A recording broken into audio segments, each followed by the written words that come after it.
첫째 날 속죄일, 대속죄일은 하나님께서 1년에 한 번, 그날은 우리 달력으로 하면 7월 10일, 그날만 대제사장이 지성소에 들어갈 수가 있어요. 이게 속죄일의 모습입니다. 그래서 속죄일은 다른 말로 말하면 복음이다. 그래서 복음인 이유를 첫날 말씀드렸고, 둘째 날은 속죄일에 드려지는 제물은 오늘날 예수 그리스도를 상징한다. 그래서 하나님께서 구약의 성막을 통해서 백성들의 죄를 회개해 줬다면 오늘날 예수님이 오셔서 십자가에서 우리의 죄를 보혈로 씻어주신 거예요. 그러니까 구약은 신약의 오실 예수의 그림자다, 그렇게 얘기를 하는 거예요. 오늘은 그렇다면 그 속죄일에 드려지는 회개의 내용이 뭘까? 조금 전에 함께 봉독했던 성경 구절을 보면 제사장이 먼저 하나님 앞에 속죄를 드리는 거예요. 죄를 씻는 거예요. 왜? 제사장도 사람이기 때문에 부모로부터 물려받은 본래의 죄된 성품들이 있어요. 두 번째로 씻는 게 뭐냐? 그 다음에 이스라엘 백성들을 이스라엘 백성들이 지은 전체의 죄를 씻는 거예요. 세 번째 씻는 게 뭐냐? 제단을 씻는 거예요. 제단을 씻는 이유는 뭐예요? 하나님의 형상, 하나님의 모양, 그리고 하나님의 자리를 내가 오염시켰단 말이에요. 그러니 그 제단을 거룩하게 해야 된다. 그런 의미로 레위기가 기록이 되었어요. 그러면 오늘은 속죄일의 회개 내용에 대한 얘기를 하면서 16장 전체를 한번 간단하게 살펴보려고 해요. 1절부터 2절은 나답과 아비후가 하나님이 정한 방법으로 불을 살피지 않았어요. 그래서 제사장 이기진 하지만 하나님의 방법으로 하지 않았기 때문에 그가 죽었어요. 그러니까 하나님이 어떻게 해요? 제사장들을 보호해 주려고 하나님이 정한 방법으로 들어오라는 거예요. 그러니까 여러분과 제가 여기 교회에 올 때마다 하나님이 정한 방법으로 와야 돼요. 옆에 분에게 이렇게 말합시다. 아무리 비가 와도 아멘은 해야 돼, 그러세요. 예? 중요해요. 그럼 하나님의 방법으로 온다 얘기 뭐냐면, 교회에 오면 내가 하나님 앞에 거룩한 사람 또는 거룩한 제물로, 거룩한 예물로 드려지려면 내 죄 문제를 해결하고 들어오는 거예요. 이게 번제와 물두멍의 역할입니다. 그러니까 여러분과 저는 그래서 교회에 오면 어떻게 해요? 하나님, 내가 혹시 하나님 앞에 범죄한 게 있다면 오늘도 예수님의 십자가 보혈의 피로 나를 씻어주세요. 내가 알고 지은 죄 모르고 지은 죄 주님 용서해 주세요. 그리고 알고 지은 죄 있으면 하나님 앞에 그것을 고백하는 거예요. 그러면 그 죄가 진홍같이 붉을지라도 양털같이 희게 해주시는 하나님의 약속이 우리의 영혼의 실제가 되는 거예요. 3절로 4절은 보니까 제사장 자신을 위해서 준비하는데 속죄제물 수송아지 하고 번제물 순양하고 성의 세마포예요. 그러니까 요한계시록에 보면 우리가 뭘 입어요? 세마포를 입는 게 성도들이에요. 그러니 이 세마포는 다른 걸로 말하면 예수 그리스도 그분의 보혈을 상징하는 게 사실은 세마포예요.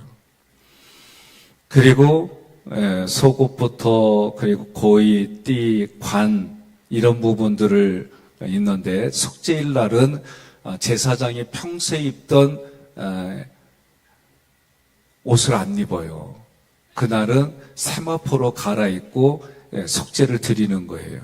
그 다음에 몸을 씻고 그리고 다시 그가 나와서 번제를 드릴 때는 평상시에 제사장이 행하는 옷을 입고 그 일들을 진행하는 거예요. 그러면 3절부터 4절에 이런 준비를 보게 되면 한마디로 말하면 가까운 사이일수록 지켜야 될 도리가 있다는 거예요. 여러분, 부부간에도 평생을 검은 머리가 팥뿌리가 될 정도 될 때까지 서로 존경하고 사랑하며 지키겠습니다. 이게 결혼의 약속이에요. 하나님과 우리 사이에도 그 약속의 언약이 뭐냐? 유월절 언약이고 홍해 언약이고 시내산 언약이에요. 이 언약을 여러분과 제가 100% 못 지키기 때문에 성령께서 도와주시는 거예요. 그것을 의지하고 여러분과 제가 살아가는 거예요. 월요일날 학생들이 수련회 갈 때에 제가 간단하게 이런 말을 했어요. 마음껏 놀아. 마음껏 장난하고 서로 재밌게 놀다 와. 그런데 그 장난이 상대방에게 있어서 그 장난이 장난으로 받아들여서 유쾌하면 괜찮아. 그런데 그 장난이 불편하고 마음이 불쾌하면 해서는 안 돼. 그거는 국어사전으로 볼 때 희롱이고 그것이 남녀 간에 이루어지게 되면 성추행이라고 하는 걸로 바뀌어져 버려. 그러면 이 얘기는 뭐예요? 서로에 대해서 반응이 어때야 되느냐 그 얘기예요. 그러면 하나님과 나의 사이에 반응에 대한 얘기를 너희는 레위기 16장을 통해 하나님은 우리에게 이렇게 찾아와 주셔서 성막에 계시고 너희는 나에게 올 때에 하나님이 정하는 방법으로 하나님이 정하는 재물을 가지고 나와. 그런데 신약에 와서는 여러분과 저에게 성경은 뭐라고 그러냐면 너희는 왕같은 제사장이다라고 선포했어요. 내가 자격이 있어서 그런 게 아니라 먼저 선포해 주셔서 훈련을 받아서 교육을 받아가지고 그러한 하나님이 선포한 곳에 나의 수준을 올리라는 거예요. 이것이 성경이 말하는 신앙의 도리고 방법이고 길입니다. 그러니 4절까지는 하나님 앞에 나아가려면은 제사장을 통해 나올 때에 제사장도 반드시 하나님 앞에 지켜야 할 도리가 있다, 자세가 있다, 이 얘기를 하는 거예요. 5절에는 이스라엘 회중을 위한 준비가 속죄제물로 수염소 2, 번제물, 수양 1를 준비해요. 그리고 자기의 권속을 위해 제사장이 속죄제물을 드리는니다. 7절로 8절에 보면 2 염소를 뽑아서 제비를 뽑아요.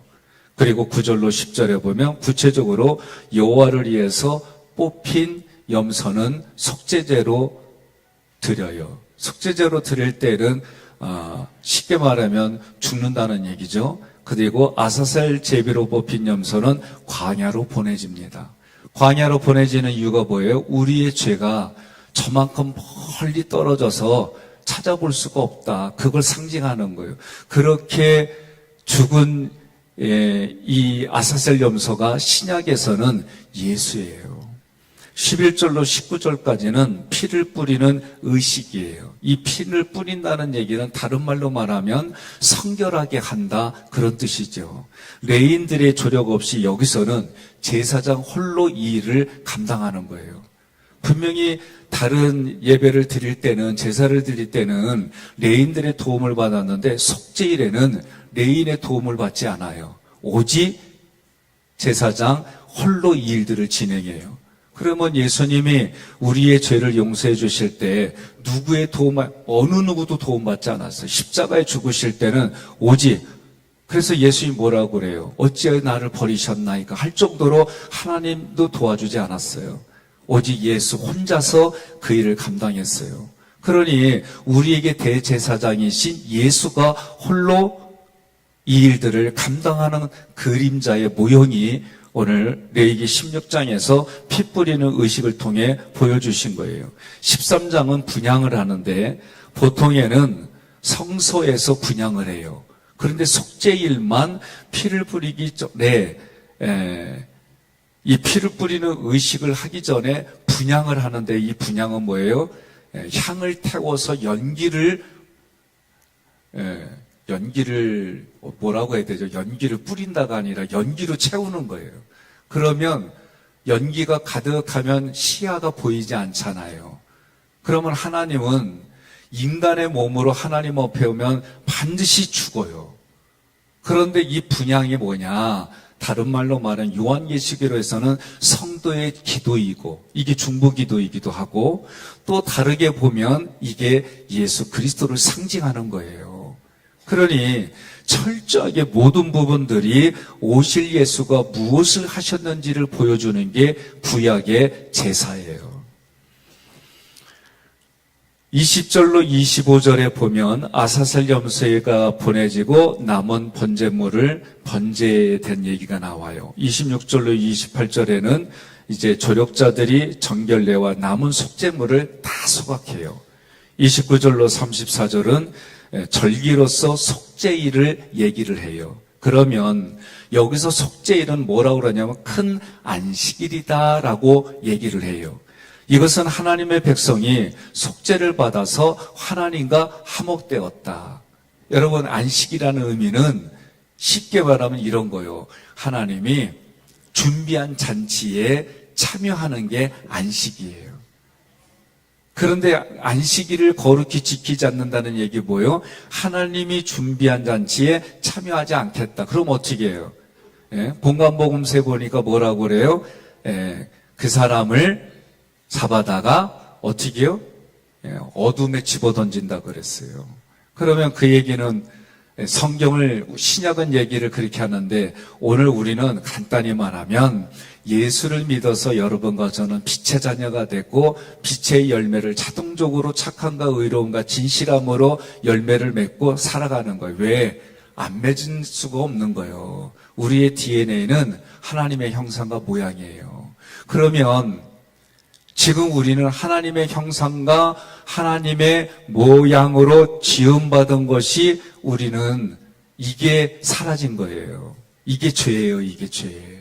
그러면 이거를 회복시키는 걸 도와드리는 거예요.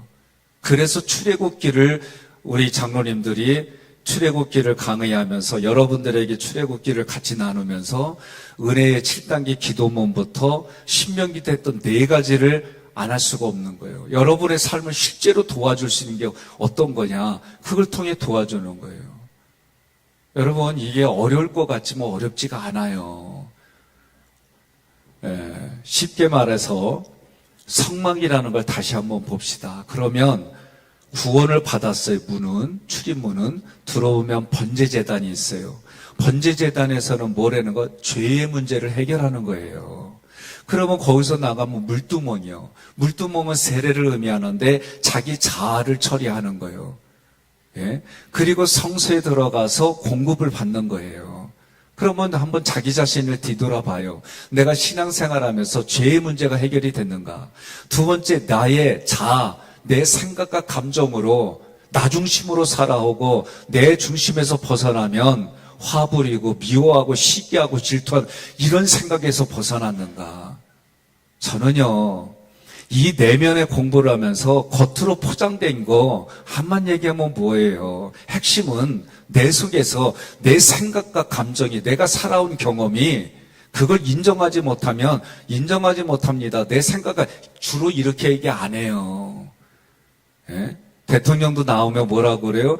자기 생각과 감정이라고 얘기 안 하고 주로 백성들을 생각해서 백성들의 요구 때문에 백성들의 수준 때문에 이렇게 다들 말해요. 그런데 내면은 뭐예요? 내 생각과 감정이에요.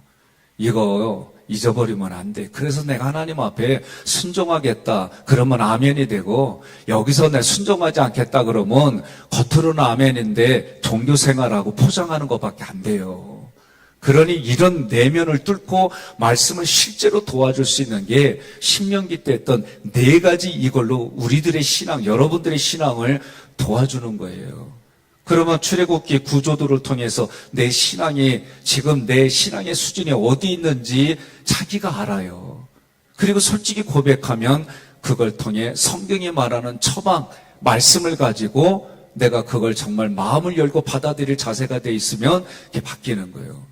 그러면 구약의 상번제가 그런 의미인데 매일 아침과 저녁으로 하나님께 예배드렸습니다. 내 삶을 실제로 되는데 이스라엘 백성들이 이게 종교적으로 변하고 회칠한 무덤으로 바뀌니까 내용이 없으니까 내면의 자기의 마음을 실제로 삶으로 하는 일들이 없으니까 이게 부대끼는 거예요. 그러니까 예수님 오셔서 뭐라고 그래요? 회칠한 무덤 같은 독사의 자식들하고 참 거룩하게 얘기해 줘요.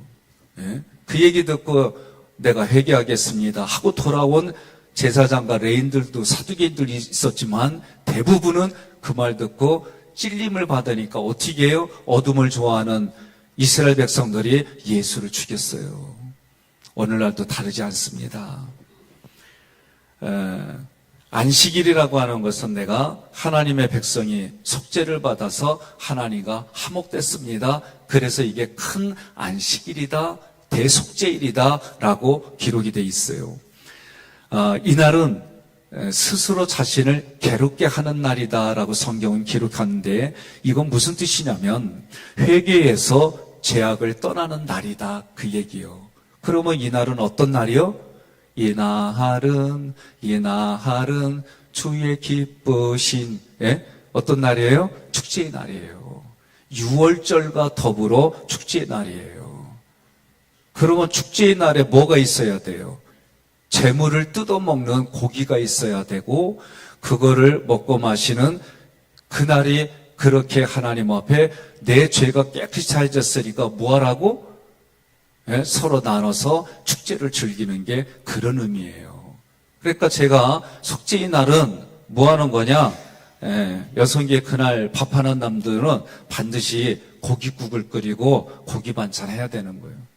그래서 제가 하나님 앞에 속죄의 예물로 송아지하고 염소로 하나님께 드립니다. 그 얘기 한 거예요. 제가 이 얘기를 했더니 어떤 분이 이 얘기를 해줘요. 전 감동받았어요. 목사님이 그렇게 한다고 그러니까 생소하기는 한데 우리 아버지가 내 대신 죄를 다 용서해달라고 대신 죄 용서할 사람한테 가가지고 용서를 빌고 그리고 나한테 다시는 그렇게 하지 마. 그런 마음 해주고 어디 맛있는 고깃집 가가지고 밥 사주는 것 같아요. 그러더라고. 내가 얼마나 감동이 되는지. 야, 이걸 어떻게 알았어요? 그랬더니 성경에 기록돼 있잖아요. 그러더라고.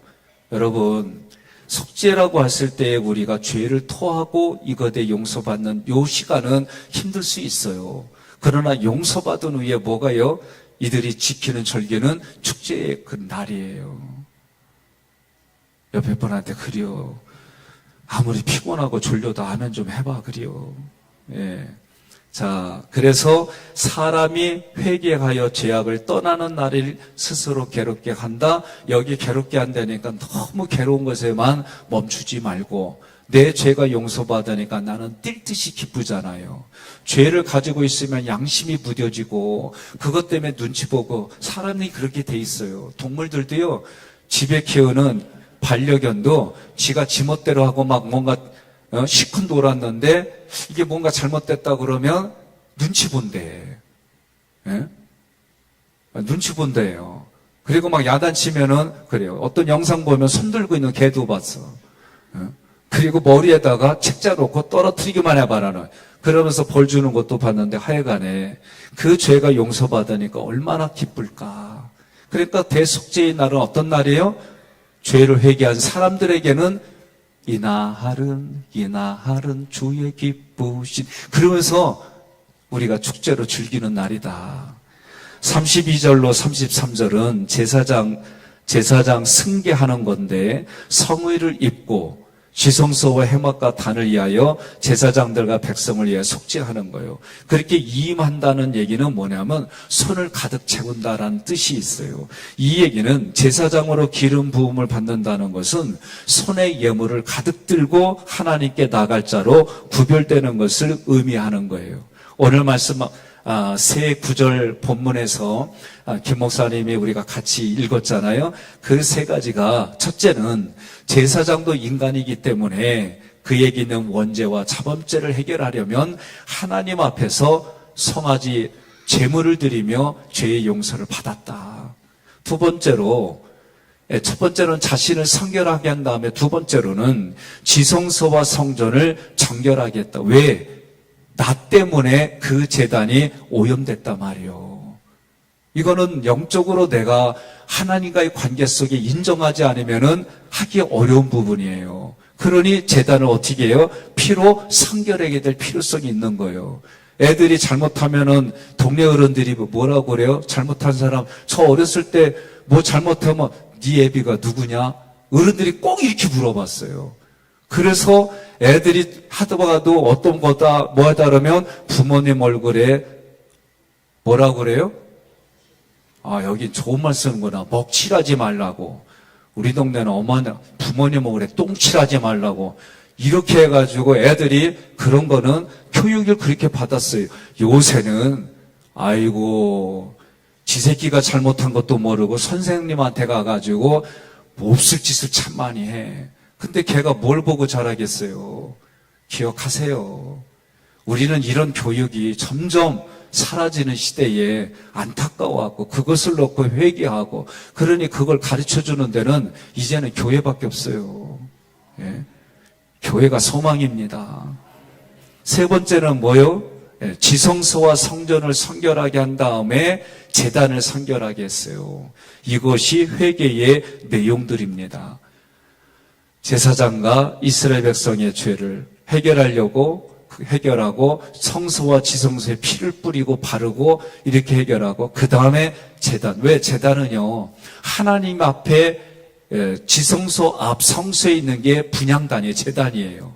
그런데 그 제단은 떨어져 있는 게 아니라 여호와 앞에 직접 연결되어 있는 거예요. 그래서 휘장을 치면은 바로 들어가잖아요. 휘장이 뭐예요? 예수 그리스도의 몸으로 상징된 거예요. 그 예수가 죽을 때 휘장이 찢어졌다고 그랬어요. 그러니 여러분과 저는 오늘 왕 같은 제사장으로 하나님 앞에 직접 나가서 직통으로 기도할 수 있게 해주셨어요. 예? 그런다고 해서 말이야 질서가 있어요. 자기가 하나님하고 직통한다고 해서 예? 아무리 부족해 보이는 교구 목사부터 담임 목사까지 그거 가지고 함부로 휘두르는 거 아니에요. 그게 교회 질서예요. 제가 한번 얘기했죠. 내가 희한한 걸 봤어요. 예, 제가 기도하는데 계속 옆에서 뭐 통성으로 해요. 그래서 제가 여러 번 보다가 얘기했어요. 그렇게 하는 거 아니라고. 목회자가 기도할 때 기도를 받아야지. 거기서 그렇게 하는 거 아니라. 그거 예의 아니라고. 신앙에도 예의가 있고 애티튜드가 있어요. 해야 될 말이 있고 하지 말아야 될 말이 있어요. 그런 것에 대해서 가르쳐주지 않으면 모르더라고. 그러니까 여러분과 제가 아니 목사님 기도해 주세요 해놓고 자기가 옆에서 그냥 막 기도해? 그게 어디 있어요? 이런 거 하는 거 아니에요 그거. 제가 볼 때는 불법이요. 기도받지 않는 거지 그게 무슨 기도받는 태도예요. 내가 공개적으로 하는 거는 의외로 몇 분들이 그리고 또 신앙으로 하나님과 이렇게 하면서 여러분 제가 얘기하잖아요. 애티튜드라고 하는 건 신명기를 통해서 성숙하게 얘기를 해야 돼요. 내가 얘기를 해주고 싶어도 원하지 않으면 얘기하지 마세요. 그거 얘기하면 뭐예요? 싸움밖에 안 나요. 우리가 충고하는 것도 하나님이 정말 전하라고 할 때 여기에 얘기하잖아요. 생명이 죽는 그런 마음을 가지고 얘기하는 거예요. 그 함부로 해서는 안 되는 일들이에요. 그러나 행한 대로 갚으시는 하나님 앞에 여러분 생을 택하고 복을 택하시기를 바랍니다. 인간의 몸을 가지고 있기 때문에 여전히 타락한 존재로 이 땅을 거기에 쉽게 우리 마음이 쏠리기 때문에 매일 자기의 생각과 감정을 꺼집어내는 것이 회개입니다. 자, 그렇다면 레위기 16장 18절로 19절 함께 있습니다. 그는 여호와 앞 제단으로 나와서 그것을 위하여 속죄할지니 곧 수송아지의 피와 염소의 피를 가져다가 제단 귀퉁이 뿔들에 바르고 또 손가락으로 그 피를 그 위에 7번 뿌려 이스라엘 자손의 부정에서 제단을 성결하게 할 것이요. 아멘. 번제에서 피를, 그러니까 번제에서는 제물을 잡잖아요. 그리고 다 태워서 하나님께 드리는 거요. 그런데 이 번제의 피를 제단에 바른다는 것은 백성들에 의해 더럽혀진 죄를 속죄하는 행위인데, 이것처럼 지금을 살아가는 우리들이 이렇게 제사장과 자기를 위해서, 백성들의 죄를 위해서 지성소와 성소에 피를 뿌리고 뿔에 피를 바르고 그리고 제단에 이 피를 뿌린다, 이런 모든 것들이 속죄일에 행해지는 일들인데, 이런 것들이 지금을 살아가는 우리들에게는 어떤 의미일까? 그것은요, 예수님의 보혈로 우리는 이미 성결되었어요. 이걸 믿어야 돼요. 구약의 기간이 언제요? 1년이에요. 그런데 오늘날은 예수님을 통해 한 번에 영원토록 이 약속이 유효한 거예요. 두 번째로는 예수님의 보혈로 나를 성결하게 하고 성도들을 성결하게 하고 이 나라 민족을 중보하는 이 성결 사역은 대제사장이 중보하는 모습이다. 그러니 여러분과 제가 왕 같은 제사장이라고 할 때는 이렇게 중보 사역을 반드시 해야 된다. 옆에 번에 그럽시다. 아멘 하면 그래요. 낮에 오면 수건도 받는다 그러세요. 예? 예. 세 번째로는 왕 같은 제사장의 사역에 감당할 때 반드시 해야 될 게 뭐냐? 중보 사역이다. 중보 사역이라는 말은 다른 말로 말하면 품고 가는 거예요. 이게 어려운 얘기요. 좀 따라합시다. 품고 갑시다. 품고 갑시다. 예.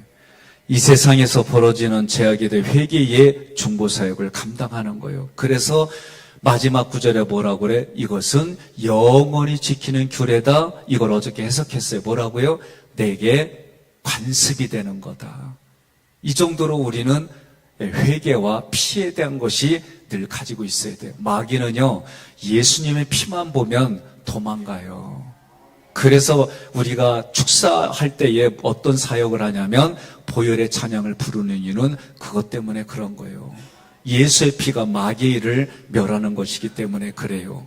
오늘 여러분과 제가 그러한 믿음을 가지고 권속들과 성도들 그리고 세상에 살아가는 현장을 위해서 우리가 대신 회개기도 하는 거예요. 이 일들은 언제까지?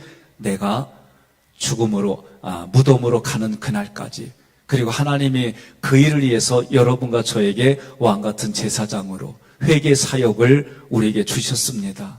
이러한 부분들을 이제 내일은 그러면 이거 회개한 사역이 누가 했느냐? 모세가 했고 그 다음부터는 구체적으로 하나씩 우리가 이거는 그래 당연히 회개할 거지. 그런데 성경을 보니까 이거는 우리 생각적으로는 이것까지 회개해야 되나? 그런 부분들까지 하나하나 구체적으로 말씀드리겠습니다.